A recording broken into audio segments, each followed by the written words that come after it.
Hi, my name is ColdBeer, and let's start with the Bloodline. Or Bloodlines. The Bloodline. This is an open-world fantasy action RPG where you will take on a role of a descendant of a magical lineage. You are gifted the power of foresight by an ancient god to protect the world from evil. Here the adventure is yours. You will follow quest lines to help the people or roam the world freely at your own pace, allowing organic opportunities or organic deaths to arise. You will reform bonds between kingdoms, construct a village, and prepare the world for the return of evil stuff. Just like in the Elder Scrolls games, here you will explore the world, join various guilds, hunt magical creatures, or become a bard at the local tavern. The game doesn't hold your hand or penis, you can enjoy and experience it in any way you desire. Dark Souls 3. The discounts on Dark Souls games are quite rare in general, so if you ever plan to play the game, there is no better time than now. So in the third part of Dark Souls, you will face 25 different bosses, including 8 optional ones, and if you are not a pro, you will die at least a few times during each boss battle, and on some of them it may take you from 20 to as much as 50 times. So it's not only a matter of your patience and iron nerves, but it's time consuming as well. Players are praising the game and saying that it is hard, but not as hard as real life. You know, you can't beat your actual boss in real life and just casually move on. I know that you wish to do that, but don't. In prison you would meet even harder adversaries, so just play Dark Souls instead. It's easy if you actually think about it. Wait, what? Oh, shut up.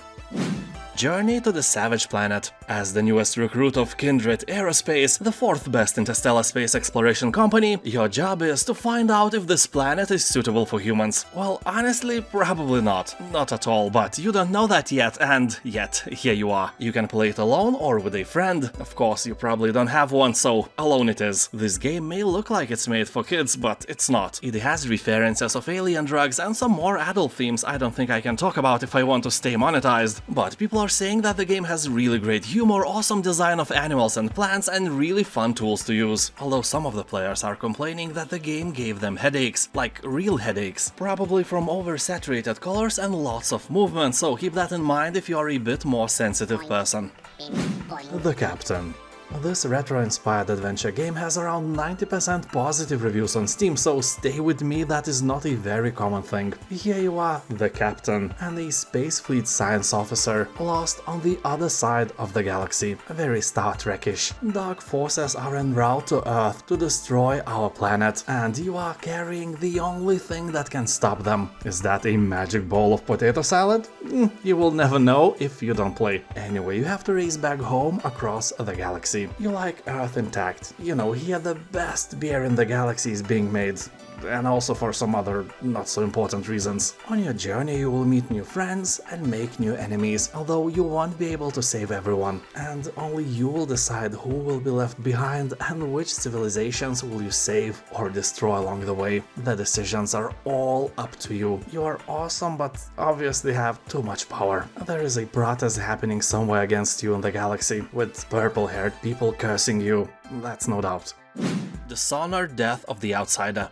Here you are, a supernatural assassin with one important mission. You have to kill a godlike figure called the Outsider. As you can imagine, killing someone who is actually godlike is not an easy job, even for a supernatural assassin. You'll have to journey deep into the underbelly of the city, where you will unravel some of the lost secrets. Along the way you will infiltrate underground fight clubs and black magic cults, and then retrieve... Yeah, the rest of the game's description is plain spoilers on Steam, avoid reading it. Anyway, as you hunt down the Outsider, you will face off against a new cast of enemies along the way. Armed with your weapons, gadgets and abilities, you will have to take down deadly foes by accepting contracts to find and eliminate optional targets throughout your mission. So you are an actual hitman here, well, hitwoman more accurately, and the game has a very positive review score on Steam, so it's obviously not a bad game. DEATHLOOP. It is a first-person shooter where 2 rival assassins are trapped in a mysterious time loop on a remote island, doomed to repeat the same day for eternity. Your only chance for escape is to end the cycle by assassinating 8 main targets before the day resets. Every new loop is your opportunity to change everything. You will use the knowledge you gain from each attempt to change your playstyle, so it is fair to say that it is a roguelite game and may not be appealing to everyone. Here you can choose to stealthily sneak through levels or jump into the fight fight. You know, guns blazing, shouting war cries and profanities. In each loop you'll discover new secrets, gather intel on your targets as well as on the island, and expand your arsenal. You will be armed with a host of otherworldly abilities and incredible weaponry, although I must warn you that the game's biggest strength is also its biggest weakness. People on Steam are saying that the game is repetitive. Yeah, who could have thought? Remember Me. This is an action-adventure where you will take on the role of a former elite memory hunter with the ability to break into people's minds and steal or even alter their memories. What is more cyberpunk than that, huh? So the authorities, fearful of your knowledge and capabilities, arrested you and wiped your memory clean. After the escape from prison, you set out on a mission to recover your identity. This search for the past will lead you to being hunted by the very people that created this surveillance society. The action is set in a Paris of the future, so get ready for a very cool environment. People are saying that the game has an interesting story, and even if it's a bit older, graphics are still kinda decent. Mortal Kombat 11 Ultimate Edition. If you want to pull the backbone through the mouth of your adversary, you are looking at the right game. It will let you do this and many other gore-related things you love so much since you first tried this wonderful franchise many years ago. For example, I was like 8 years old when near my grandparents' house in Palanga someone started an arcade machine business, and one of those machines had Mortal Kombat 2 in it. I think I spent all my money on this arcade machine and got pretty good at the game. Could beat every other kid in the block without a sweat. Nobody wanted to play with me, and in that time no grown-up played games. You know, in 1994 or 95 everyone was thinking that all video games were made for kids. That was beyond stupid. Anyway, with this edition you will get 12 additional characters, from Robocop to Sindel, from Terminator to Rambo. Everyone is here and you can pull the backbone out of every single one of them. That is beautiful and fun at the same time. Have a Nice Death. This is an action roguelite platformer where you play as an overworked death. Your employees have run rampant, completely throwing off the balance of souls and your vacation plans. In order to restore order, you'll have to grab your trusty scythe and show your employees how it's done. You'll meet a diverse cast of memorable characters, sharpen your sight skills, and engage in fast-paced hack-and-slash combat, utilizing over 70 unique weapons and spells. Since death can't die, this is a perfect setting for the roguelike genre. You just start again, alive, if death is alive. Well, that makes me wonder. Anyway, a performance review after every run guarantees that you unlock interesting items and upgrades that will help you progress on your journey. Players are saying that the graphics are really nice, gameplay is really fun, but it can become quite repetitive rather quickly as well. The game has a very positive review score on Steam, and the average reviewer has recorded gameplay time between 5 and 50 hours. But while scrolling through the comments, I've seen guys with hundreds of hours, 400, 500, 600 hours of gameplay on record. Their virginity is really safe and going nowhere. Crashlands 2. In the second part of the game, you will return as an intergalactic trucker and disgruntled corporate employee. After years away from the planet, you return to visit some old pals and recover from corporate burnout. But before your vacation can even begin, a mysterious blast from the planet's surface sends you crashing into a new land, far from friends and alone in an alien wilderness. That isn't that bad. You'll meet a colorful cast of characters, each with their own unique skills and knowledge. You may befriend them, help them with their goals, and discover new crafting recipes together through the power of friendship. After a long day of exploring the wilderness, fighting slugabunds, and getting sneezed on by Chronicles, you'll need a place for you and your alien pals to relax. Build a cozy home away from home, where you can retreat from the outside world to craft, chat, and farm, or tame orphaned slugger baby. Cyberpunk 2077.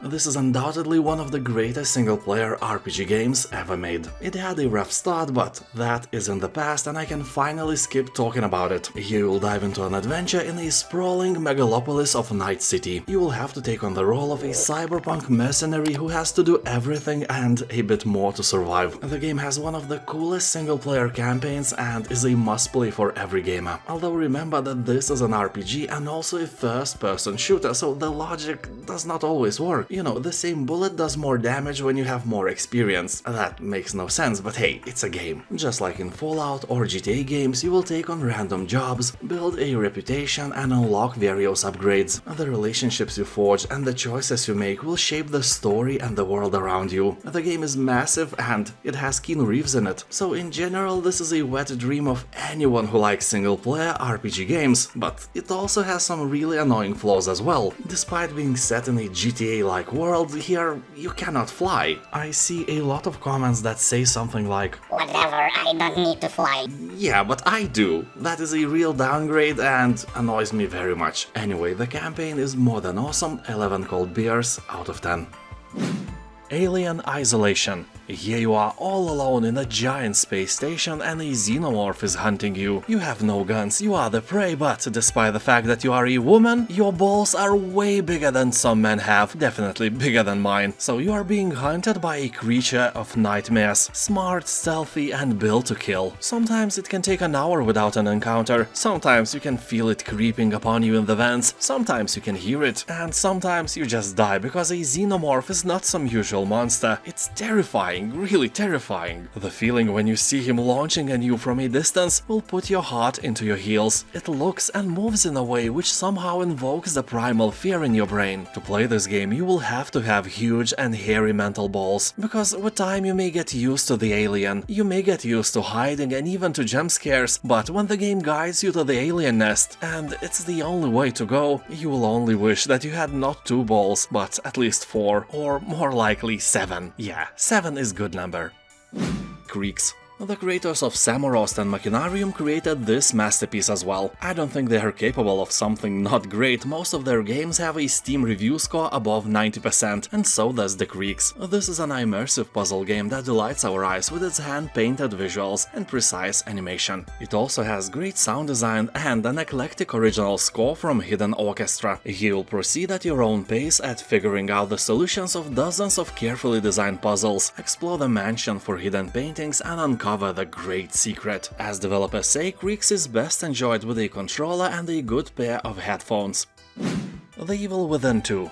You will play as Detective Sebastian Castellanos, who has lost everything. Well, that is written in the game's description, but I honestly hope that he didn't lose his ding-dong. You know, that would suck. So anyway, you were given a chance to save your daughter, and have to descend into the nightmarish world. Horrifying threats emerge from every corner as the world twists and wraps around you. You can craft traps, sneak, run and hide, or try to battle the horrors with limited ammo. Sounds familiar, right? Yep, if you are a fan of Resident Evil, the second part of The Evil Within will hit you straight into your feelings. It's a really great game with more than 90% of positive review score.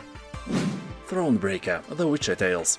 This is a single-player RPG set in the world of The Witcher that combines narrative-driven exploration with unique puzzles and card battle mechanics. Well, some sort of a mishmash of different things, but so is potato salad, so expect the best. The game spins a truly regal tale of Meve, a war veteran and queen of 2 northern realms, Lyria and Rivia. Facing an imminent invasion from Nilfgaard, she is forced once again to enter the warpath and set out on a dark journey of destruction and revenge. Well, honestly, if Nilfgaard changed the N in this name to M, they can invade anyone anytime they want. Just saying, nobody would resist. People are saying that the writing here is amazing, although the game itself is so unusual that sometimes it may be hard to really get into the gameplay. But don't let that discourage you, the review score is over the roof and most players who bought the game are recommending it for you, and so do I. Show those MILF Guardians who's the boss. Resident Evil Village. The story is set a few years after the events in Resident Evil 7. The all-new storyline begins when a man and his wife start living peacefully in a new location, free from their past nightmares and horrors. And just as they are building their new life together, then, you know, stuff happens. Otherwise, it would be a love story, not a fantasy story with horror elements. Village is one of the coolest games ever, with an atmosphere creepier than your neighbor-in-law. Wait, what? That exists? I don't know, I hope not. Also, this game is not a pure horror game as you can imagine. It's really not that scary, it's just creepy. And overwhelmingly positive reviews are here for a reason. This game is fantastic. Also, you can play the free demo version on Steam. Bulwark, Falconeer Chronicles. Here you'll create your own fortified settlements within the haunting and eye-catching landscapes. The core gameplay is focused on wildly building across the rocky cliffs and crags of the world. Light resource management and story elements bring your creation to life, while giving a voice to its inhabitants and allowing you to expand it with exotic new build options. Also, it's not just a simple city builder. The threat is real and the battles will be glorious here. Don't ask why, just look, you will be fighting dragons with airships. How cool is that? The game itself is a spin-off of the Falconeer, a beautiful air combat game created by a solo developer, and this city builder is definitely worthy of your attention. Ghostwire Tokyo. Here the city is overrun by deadly supernatural forces after 99% of the population just vanished, so you will use a powerful arsenal of spectral abilities to fight the paranormal threat and unravel the mystery behind the mass disappearance. It may sound and look a bit like a horror game, but the main emphasis is not on the horror, rather on the fast-paced gameplay where you use your powerful abilities and can fight various ghosts like a true Ghostbuster, or more like a ghost eliminator, because you kill them. How can you kill somebody who's already dead? Oh, shut up, it's not a science game. And seriously, the game has a rating that allows 12-year-olds to play, so grow your mental balls and dive in. 8-bit Invaders. Remember all the Lovecraftian movies where bodies are merging with each other? You know, like The Thing, The Fly, or Annihilation with Natalie Portman. So if StarCraft and Minecraft were protagonists in such a Lovecraftian movie, 8-bit Invaders would be their merging result. See, you can always think of something better than just a cliché about if StarCraft and Minecraft had a baby. So this is a fast-paced RTS, a very colorful strategy arcade game that it's easy to learn for players of all skill levels. Collect resources, build up and defend your base, amass your army of tanks and starships, and ultimately crush humans with your metal tentacles, or show aliens who's the boss here. You'll find 24 campaign missions, 10 co-op missions to play with your mother-in-law, destructible environments, and you know who the composer is? Frank Klepacki, the same dude who created music for Command & Conquer 27 years ago, when he was 17. Yeah, I will keep repeating this fact. And if you feel that this 8-bit setting is appealing to you, keep in mind that you can also find 2 more games, 8-bit armies that are made with the fans of Command & Conquer in mind, and 8-bit hordes that can be appealing to Warcraft fans. Monster Hunter World. You'll take on the role of a hunter and slay ferocious monsters in a living ecosystem, where you can use the landscape and its diverse inhabitants to get the upper hand. You can hunt alone or in co-op with up to 3 other players, and use materials collected from fallen foes to craft new gear. There are 14 different weapons at your disposal, each with its own unique characteristics and styles of attack. Many hunters acquire proficiency in multiple types, while others prefer to attain mastery of one. Monster Hunter World has 87% of positive reviews on Steam, left by more than 200,000 players. Incredible achievement. And now thank you for watching, have a nice day, and you know what to do. Subscribe!